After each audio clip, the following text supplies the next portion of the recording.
I vividly recall the day I first crossed paths with Charles as though it happened just yesterday.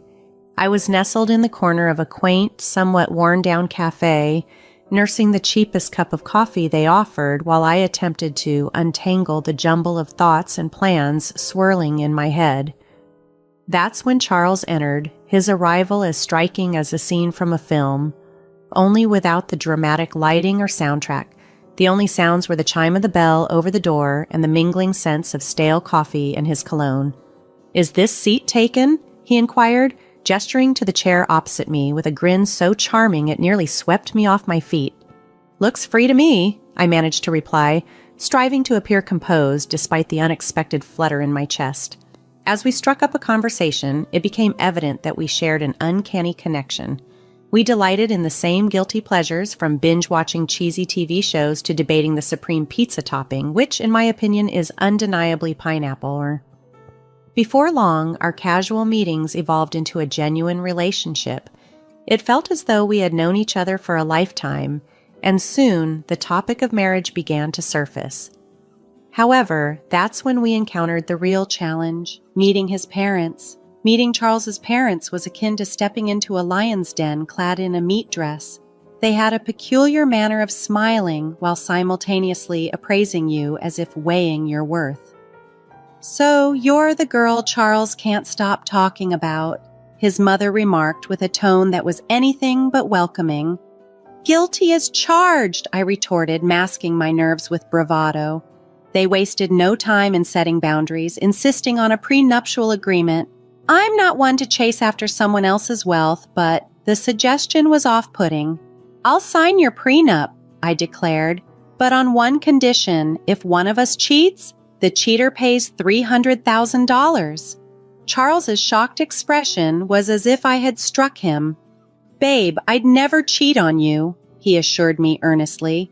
"Yeah, well, my ex said the same before I caught him red-handed," I countered. Reluctantly, he and his parents agreed. We thought that would be the end of our troubles, but life had more in store. Our evenings were spent curled up on our beloved yet rickety couch, a fixture in our living room we swore to replace but never did because it had become our spot. We weren't just watching TV, we were dreaming of a trip to Italy we knew was beyond our means but were determined to make a reality. "Think about it, Charles. The food, the wine, the art. We have to go," I enthused, my eyes alight with the prospect. Charles chuckled, hugging me closer. "Grace, babe, you had me at food, but let's be real. Our bank account is more camping in the backyard than romantic getaway to Venice." I nudged him playfully. "So we'll save. We'll cut back on things we don't need, like your video games." He feigned dismay. "Not the video games. Take my shirts, my shoes, even my beloved coffee maker, but please not the games." We laughed together, always dreaming big, yet grounded in the humble reality of our lives. Our joy didn't just stem from grand gestures. It was woven through the everyday moments, like Charles attempting to make breakfast on Saturdays despite his questionable culinary skills. Charles had somehow perfected the simple pleasure of scrambled eggs and toast, albeit accompanied by his notoriously terrible coffee. I cherished those mornings. "Hey, thinking scrambled eggs today, what do you think?" he'd call out, already on his way to the kitchen.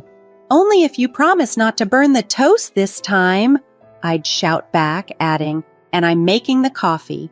One day, amidst the mundane task of washing dishes together, a chore that felt intimate because we did it as a team, the conversation we'd been skirting finally surfaced. "Grace, we need to talk about, starting a family," Charles said, shattering the comfortable silence. I paused, a wet plate in hand. "I know, it's scary, isn't it? What if we can't?" I replied. Charles turned to me, drying his hands on a towel. "Then we'll deal with it together, but we won't know until we try, right? I mean, how hard can it be?" I laughed, a nervous but loving sound. Famous last words, babe. But that was us. Whatever challenges we faced them together. Even when his mother started dropping not-so-subtle hints about grandchildren every chance she got, we took it in stride. "Grace, darling, when are you going to give me some grandbabies?" "You're not getting any younger, you know," she'd say, her voice sugary but her intent clear. I'd bite my tongue, force a smile, and reply, "We're working on it, aren't we, Charles?" And he'd jump in, "Yeah, Mom, lay off, will you? These things take time." But as the months passed, the pressure intensified, not just from his mom, but also from within us. We wanted a family, but it wasn't happening as easily as we had hoped. Ever since Madison found her new pastime, making my life difficult, our home had become a battlefield, her sharp tongue the main weapon. It wasn't just about the occasional jab anymore. It was an all-out war, with daily assaults on my self-esteem and my role as a wife. It all came to a head one Sunday lunch, a day meant to be relaxed and peaceful.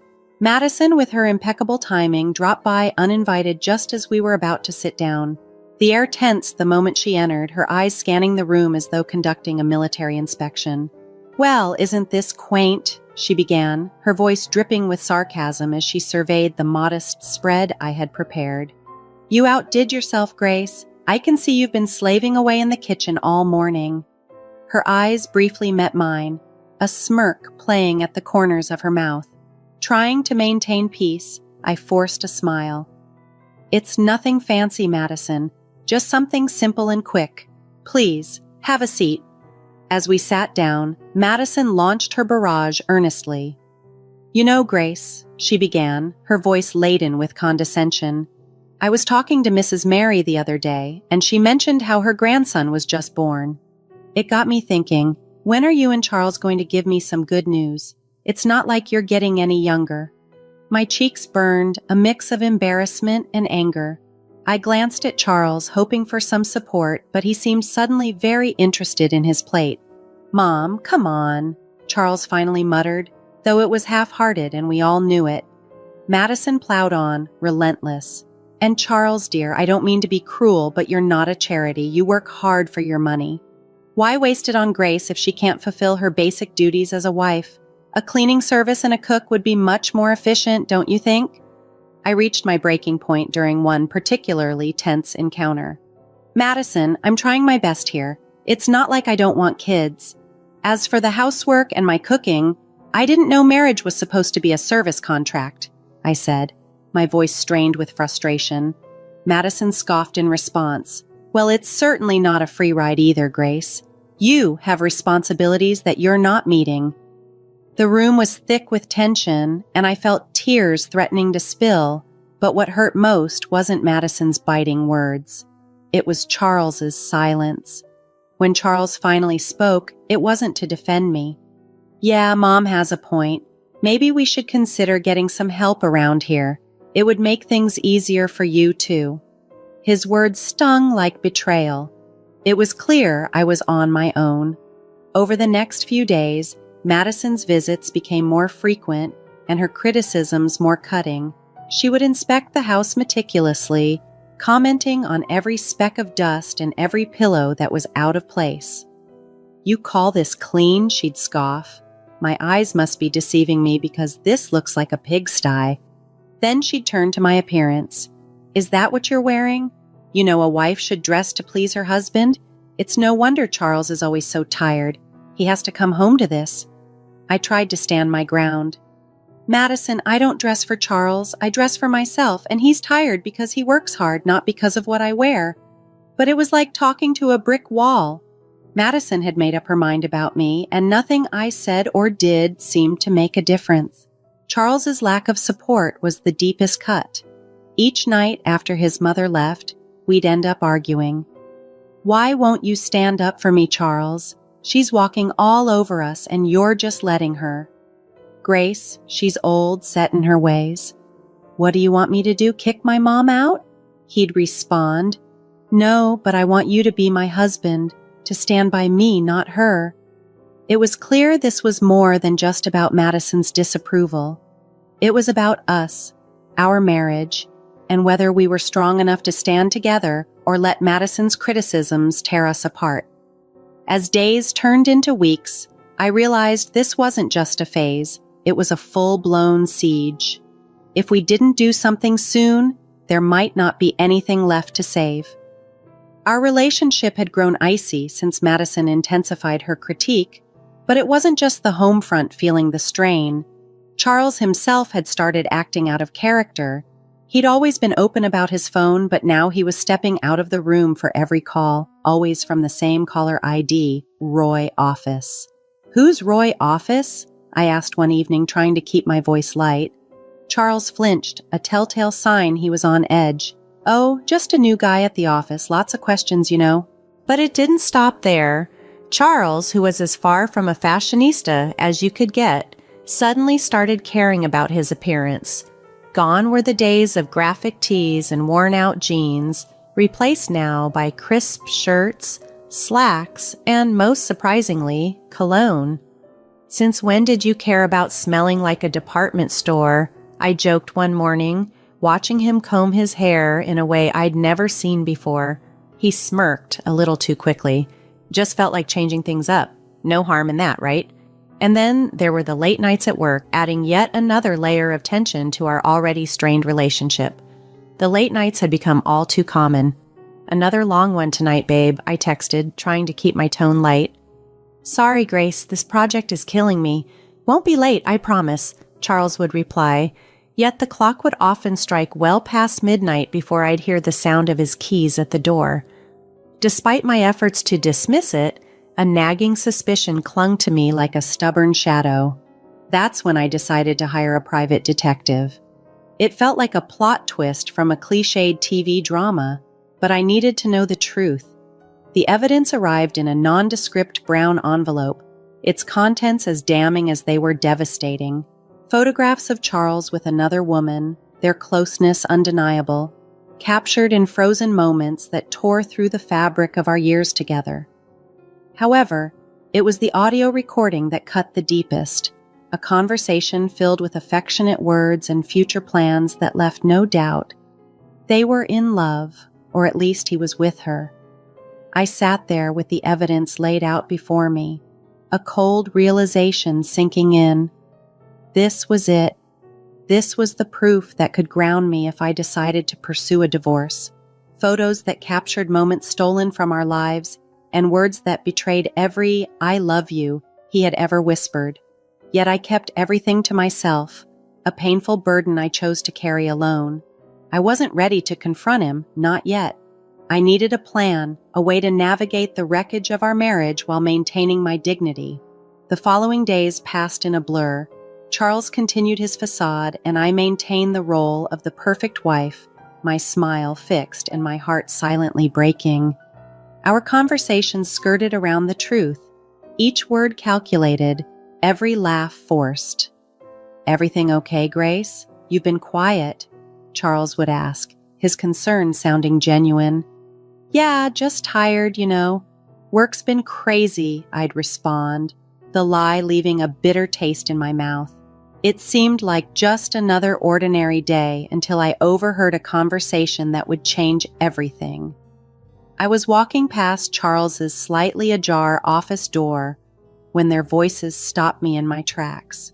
It was Charles and his mother Madison, and their conversation was far from casual. The tone was serious, laden with intent. "I'm telling you, Mom, I can't do this anymore. It's not just about the kids. I've lost all feelings for Grace. It's like we're roommates, not husband and wife." Charles's voice, strained and tired, drifted through the gap. Madison's response was sharp. "Well, of course you feel that way. She hasn't given you a child, and let's be honest, what else has she brought to this marriage? But let's not be hasty. My 65th birthday is coming up, and we wouldn't want to miss out on a generous gift from her now, would we?" The cynicism in her voice was like a knife twisting in my gut. They were plotting against me, planning to use me until it was convenient to cast me aside. "And after we get a nice, expensive gift, we can kick her to the curb, right?" Charles added, his voice cold and calculating. "Exactly, dear. Just bide your time a little longer," Madison confirmed, her voice dripping with malice. Rooted to the spot, a mix of shock and anger boiling inside me, I realized they were planning my exit from this family as casually as one might plan a grocery list. The hurt cut deep, and I knew something had to change. But eventually, curiosity got the better of me, and I glanced at the screen. It was a message from a number I didn't recognize, its contents sending a shiver down my spine, but that was for later. For now, I had a plan to execute, a dramatic finale to a charade that had lasted far too long. The spark of betrayal had ignited a fierce determination within me, transforming my hurt into a burning desire for revenge. They thought they could manipulate me, discard me whenever it suited them. I would prove that I was no mere pawn in their twisted game. A few days later, during a family dinner that felt more like a theatrical performance than a meal, Madison, ever so sly, brought up her upcoming birthday. With that familiar, contemptuous smirk, she leaned in and inquired, "So, Grace, dear, what are you planning for my birthday? Something special, I hope?" I met her gaze steadily, my expression calm. "Actually, Madison, I was thinking of hosting a dinner at the city's most luxurious restaurant, a night you won't forget." Her eyes sparkled with greed, and she exchanged a quick, satisfied glance with Charles. They thought they had cornered me, but little did they know I was already steps ahead. "Oh, Grace, that sounds delightful. Just close family, you know, keep it intimate," Madison said, her voice dripping with feigned sweetness. "Of course, Madison, it'll be our pleasure," I replied, the words tasting bitter in my mouth. The weeks leading up to Madison's 65th birthday felt like a slow march toward D-Day. Every smirk from her, every indifferent shrug from Charles fueled my resolve. The plan was simple yet bold, straight out of a movie script: host a lavish dinner under the guise of a loving gesture, then drop the bombshell.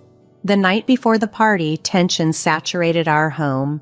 Charles, blissfully unaware of the storm brewing, lounged on the couch scrolling through his phone. "Everything set for tomorrow?" he asked casually, not looking up. "You could say that," I replied, my tone light, belying the turmoil inside. The day arrived, and as guests began to fill the opulent dining room reserved for Madison's celebration, the air was thick with anticipation. My heart raced, not from nerves, but from the adrenaline of what was about to unfold. Madison, ever the queen bee, reveled in the attention, luxuriating in her opulent surroundings. "Oh, Grace, you've outdone yourself. This place is exquisite," she exclaimed, her voice carrying to nearby tables. As we all settled in, the meal proceeded with the kind of stiff mirth typical of such gatherings.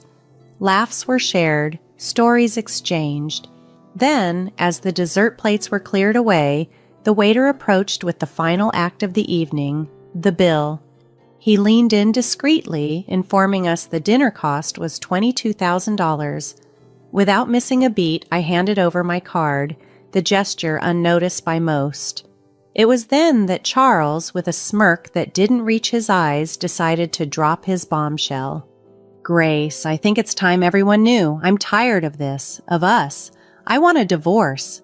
The words hung in the air, a toxic cloud that seemed to suffocate all other noise in the room.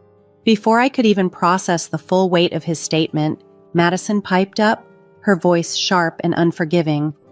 "Well then, since that's out in the open, I think it's best you leave, Grace. We're celebrating family tonight, and well, you're no longer part of it." The room went deadly silent, every eye on me, waiting to see how I'd crumble. But I didn't. With a calm I didn't feel, I stood, nodded, and walked out without a word.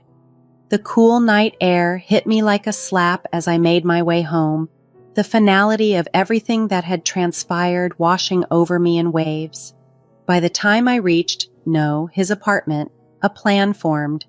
I packed my essentials, the numbness giving way to a cold resolve. This was it, the end of one life and the start of another. As I zipped the last suitcase, my phone started buzzing, a relentless, insistent vibration that I initially ignored, but now curiosity compelled me to see who it was and what they wanted. I've settled into a routine that suits me well, a job that keeps me busy, friendly neighbors who exchange casual greetings, and a small garden that's all mine to care for. Yet, every so often, the grapevine throws a tantalizing tidbit my way about Charles and Madison. Just the other day, while I was picking up coffee from the local hangout spot, I ran into an old acquaintance from the neighborhood. After we exchanged the usual pleasantries, they leaned in closer, their voice dropping to a hushed, conspiratorial tone. "Hey, have you heard about the latest drama with your ex and his mom?" they asked, their eyes alight with the excitement of sharing gossip. I couldn't help but raise an eyebrow, a blend of curiosity and detachment settling in. "Can't say that I have. Do tell," I prompted. They seemed to relish the moment. "Well, it seems Madison's not too pleased with Charles's new girlfriend. Word is, they're at it like cats and dogs. Makes your situation look like a walk in the park." The conversation eventually moved on, but as I walked away with my coffee, I was struck by a profound sense of relief. There was a time when news like this would have sent me spiraling, but now it was merely a snippet of someone else's ongoing saga. Lately, my daily worries are much simpler, but so much more enjoyable. I find myself wondering if my tomatoes will ripen before the squirrels get to them, or whether I'll ever get the hang of yoga without looking like a newborn deer trying to stand. Life has become quieter, easier to manage, and truly sweeter away from all the previous turmoil.